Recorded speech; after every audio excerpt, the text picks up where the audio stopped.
Paul Brown, and I'm with Data Tech 911. We welcome you to our second annual EMS Today Luncheon. This year's format, we have guest speaker, Chief Frank Hazzard, Deputy Chief Frank Hazzard, retired, and he has been the Baltimore City Fire Department for almost 30 years, retired just after the events that he is going to share with us today. First person on the ground, or in first person, not the first person on the ground. And Frank will take us through the events leading to both his preparation as well as the scene in Baltimore. How many of you are aware, and I know we have some Baltimore City Fire and other local agencies here, but how many of you are aware of the riots that occurred last April? About everybody, so significant response. Data Tech 911 looks at real-time data analytics. I'm going to go into that and try to connect some of what we're talking about in a little bit. I'll take the lunch here.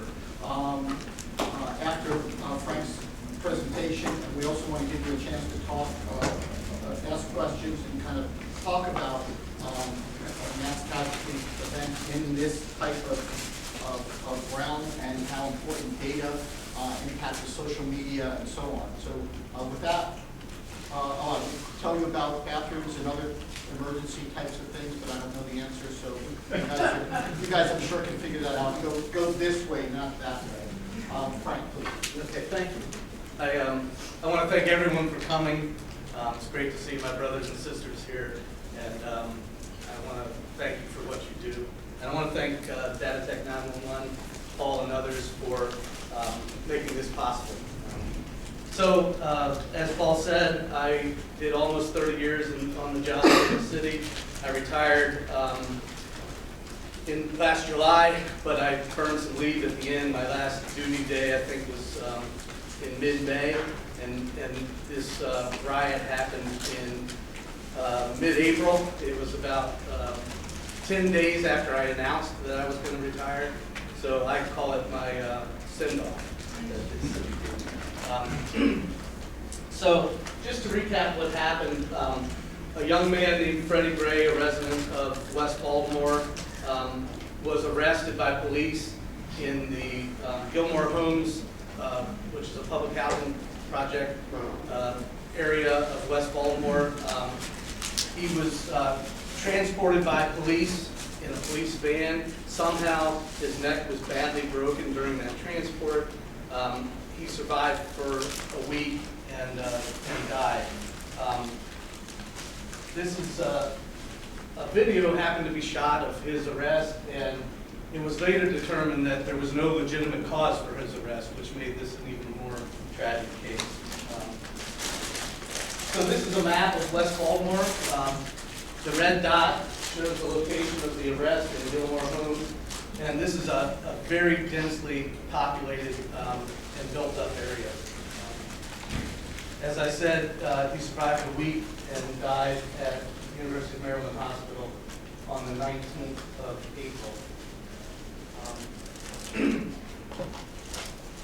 In the time during and after his arrest and around when he died, and then after he died, there were a number of protests about police brutality, basically how someone could suffer such a devastating injury in police custody. But in the beginning, those protests were peaceful and for the most part orderly. And that started to change. And one of the last assignments I had on the job was to head up a board of inquiry for a line of duty death that we had. And it just so happened on Friday, the 24th of April, our chief of department, Niles Ford, came to the location where we were running that inquiry and spoke to us. We were wrapping up our detail there, and one of the battalion chiefs who was on the board with me said, "I'm getting," and he was also my subordinate. I'm getting vibes from some of my guys on the west side that there may be problems.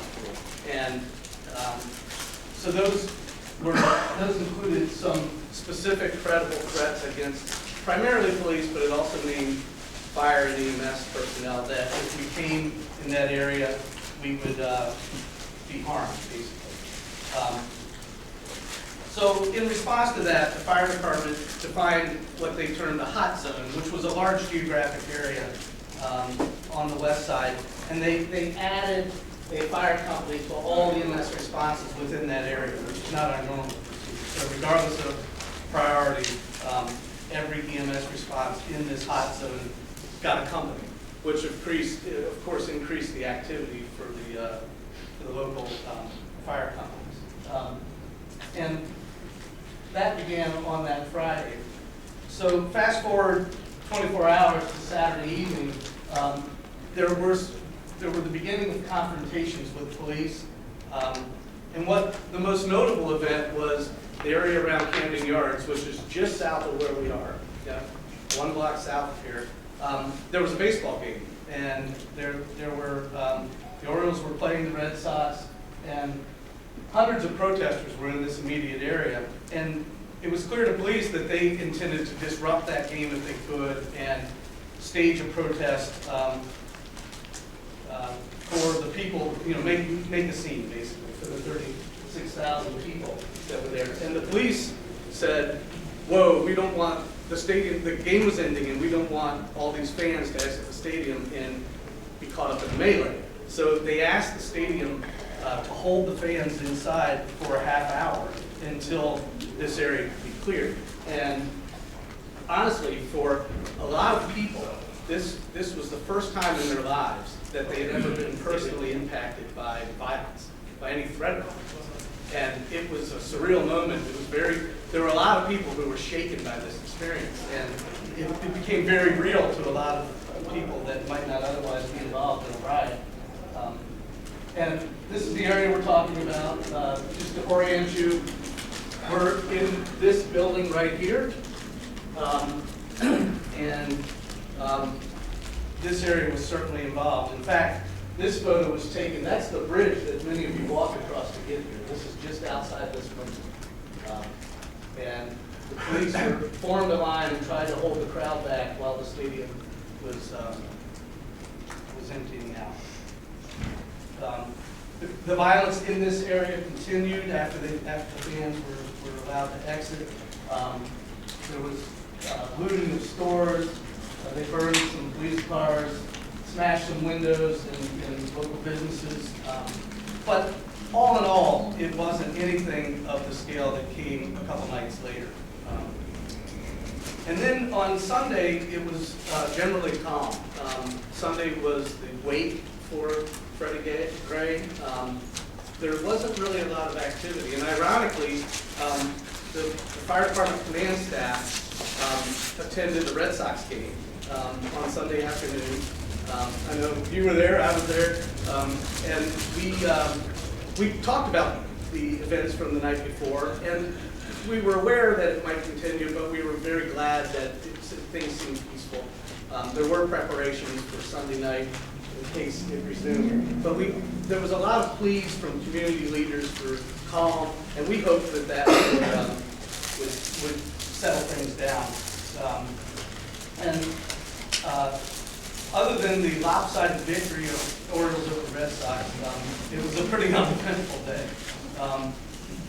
Monday was the funeral, and this is a scene that was televised of the local congressional rep, Elijah Cummings, the bald guy in the center at the funeral. It was a big event.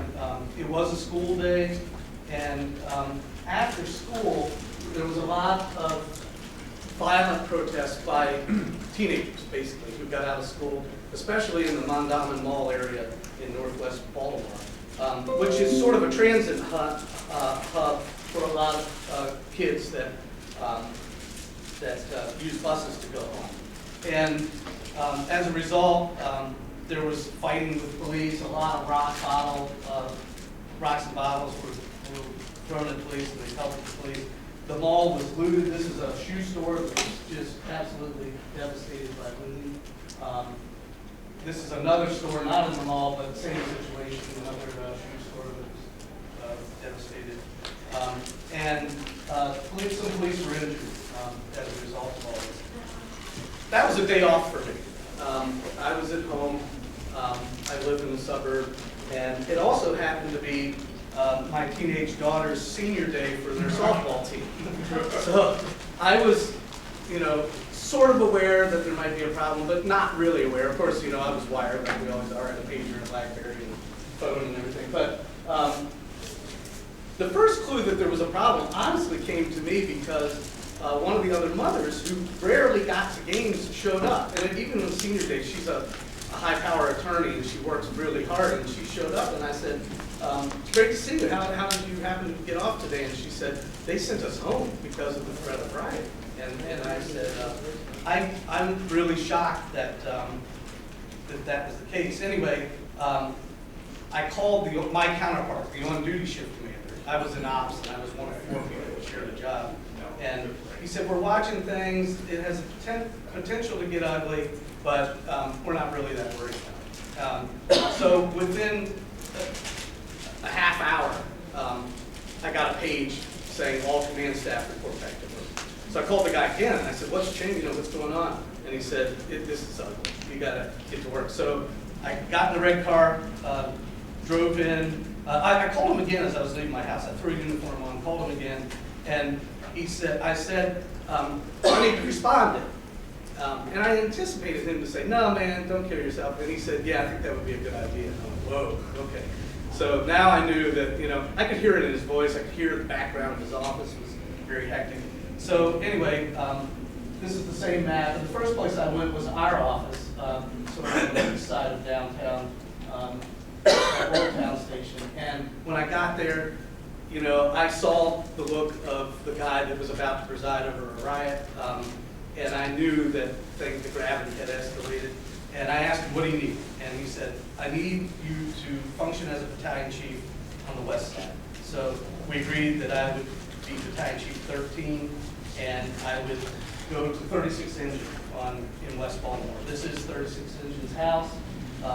When I got there, I was greeted by the guys, great guys. I didn't know any of them personally, but they offered me dinner, and I said no. I hadn't eaten, but I guess my nerves were a little bit dialed up as well, and I didn't want to eat, which is rare for me. And we went in, and they had the TV on, and we had CNN on, and one of the guys said, "Is that smoke?" And I looked at the screen, and it wasn't quite this bad, but we saw the CBS store on fire. And I said, "Yeah, that's smoke." And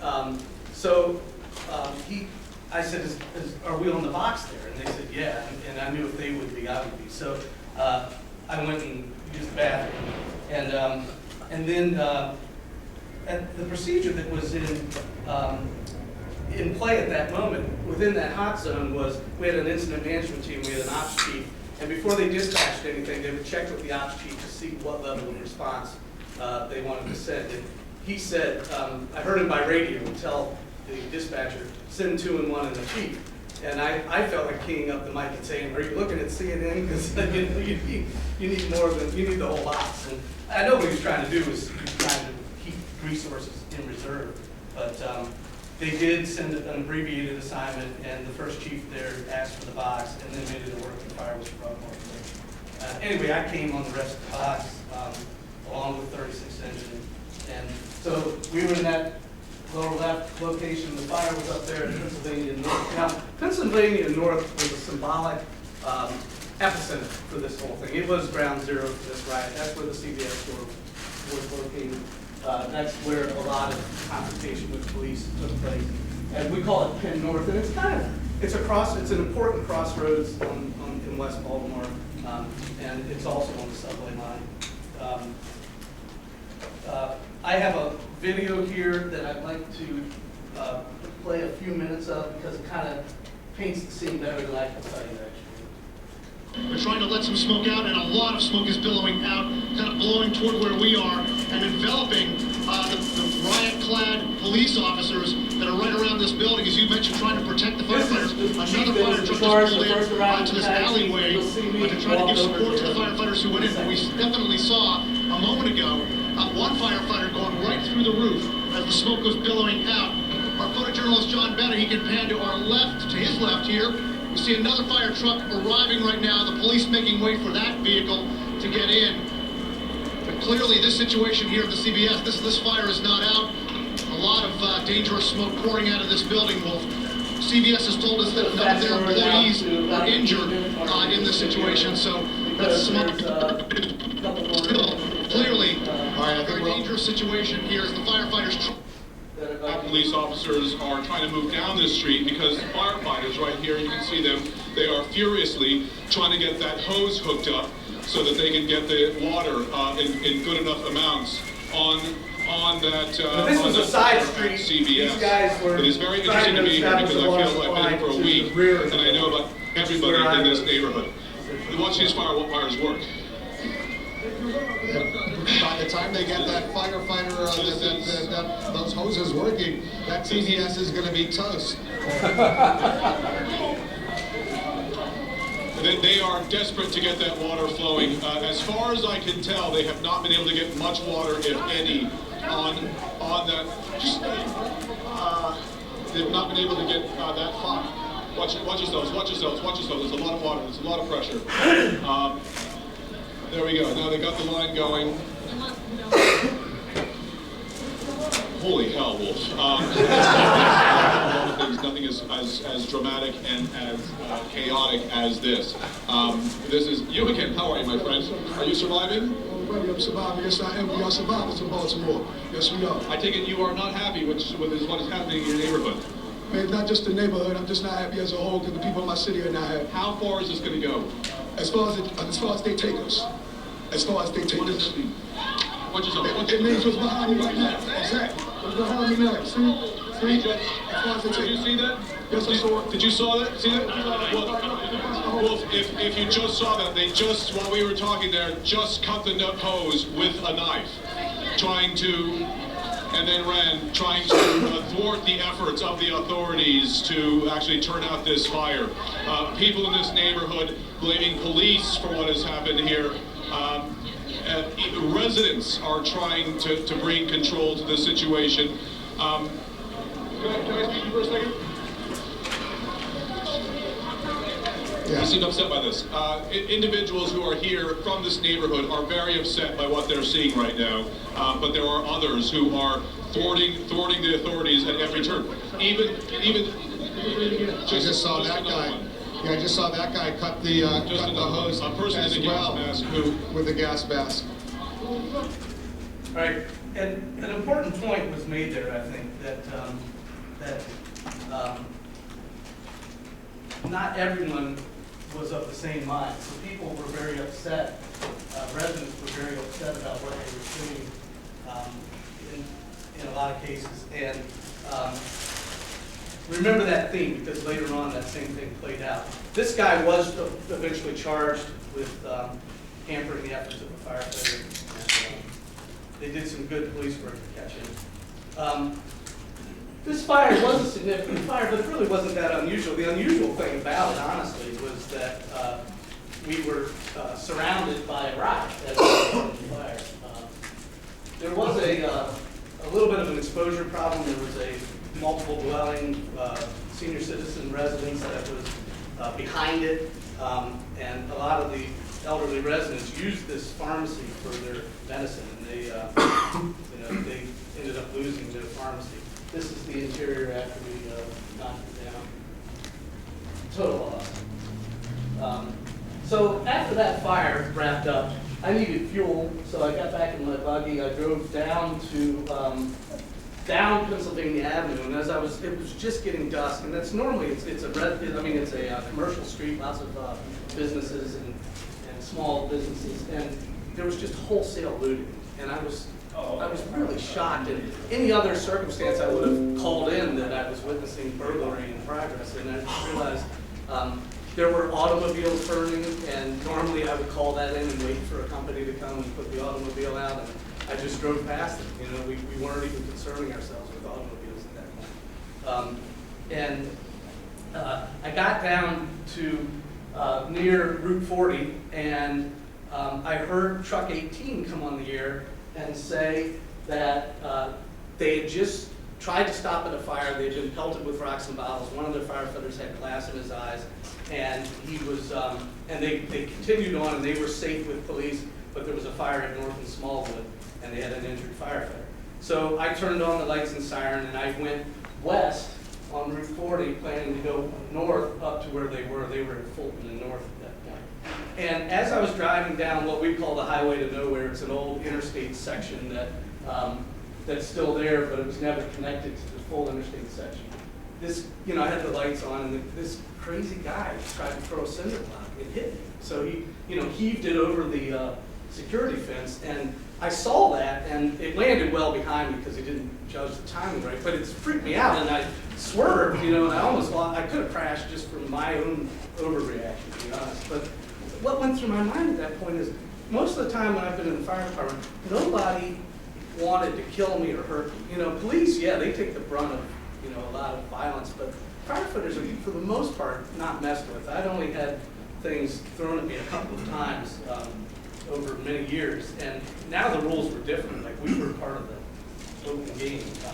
Anyway, I continued up to where they were, and this black line is at Evanston and Fulton. I went up Fulton. I went around lots of burning cars on that stretch of road, and in the time it took me to drive those 13 blocks up to North Avenue, they struck out 3 alarms on a building in East Baltimore. It was a multiple dwelling under construction, like multi-story large building, and I didn't go on the fire, but I was thinking, okay, I've got to be one of the battalion chiefs left now, because everybody's been sent to these other fires that were going on. And I got up to where Truck 18 was, and this is the fire that was burning in East Baltimore. That mentioned 3 alarms, and they had lots of spot fires downwind, and it was a problem. I got to Truck 18, and their firefighters were taking care of him, but their vehicle was damaged, and I told them to try to get him to the hospital. And I was sitting there thinking, what do I do? And I heard on the radio, a paramedic on Medic 44 said, we're at the North and Smallwood fire. We're the only unit here. There's a person trapped. We're going to try to effect a rescue. And I'm like, man. They had, you know, no hose line protection, just 2 people.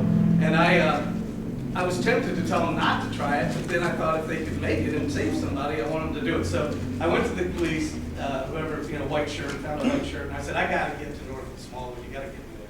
So he said, okay. He took 2 armored personnel carriers. So North and Smallwood was a little west. That's that last dot that popped up there. That's North and Smallwood. And I got behind one of these, and one of these was behind me, so I was driving along, and I just thought, okay, Truck 18 just got pelted and injured in that same stretch. I rolled my driver's window down because I thought, if something flies, I don't want it to hit that. I didn't know if it'd be better to be hit with a brick or glass or whatever, but I just made that decision. And I watched the vehicle in front of me just rain down stuff on them, and the one in the rearview mirror, and nothing hit my car at all. The whole night, not just that little bit.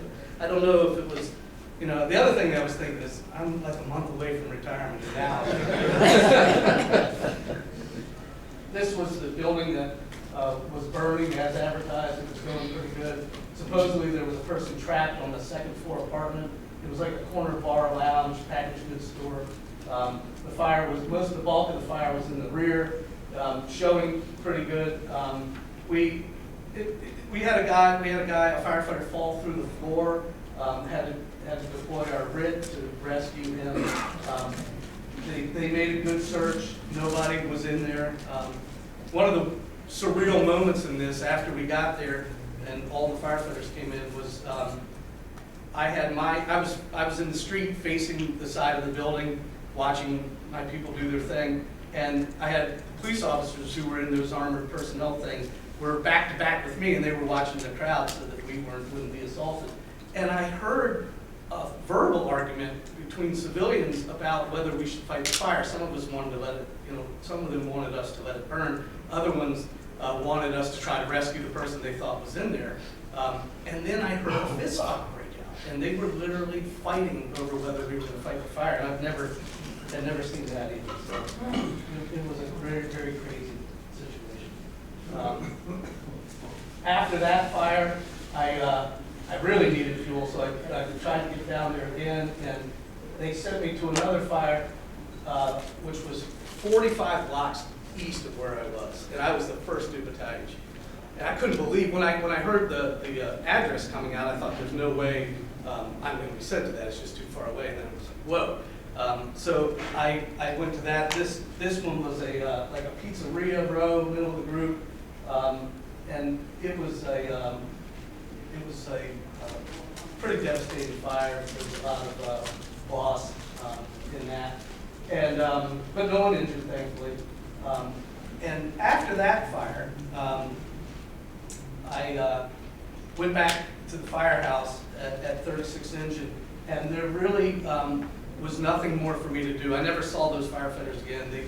I stayed there till like 2 in the morning, and my boss called me and he said, I'm going to send you home because we need somebody to be fresh in the morning if this goes past change of shift, because everybody's here.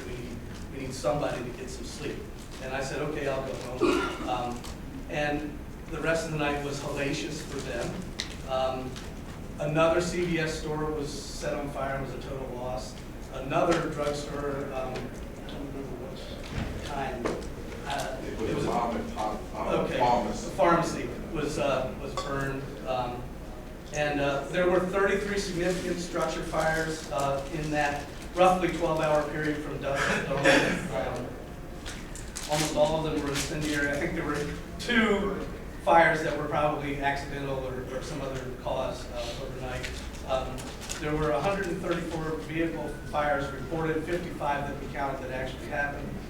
Many of them burned out on their own. EMS activity was sort of normal, which we were very surprised by. We think that, yeah, the injury type runs for EMS went up, but the bellyache type runs probably went down. So all in all, the acuity was probably higher, a lot more trauma, but it stayed right, our normal rate is about just over 400 per day, and that's the rate we were at.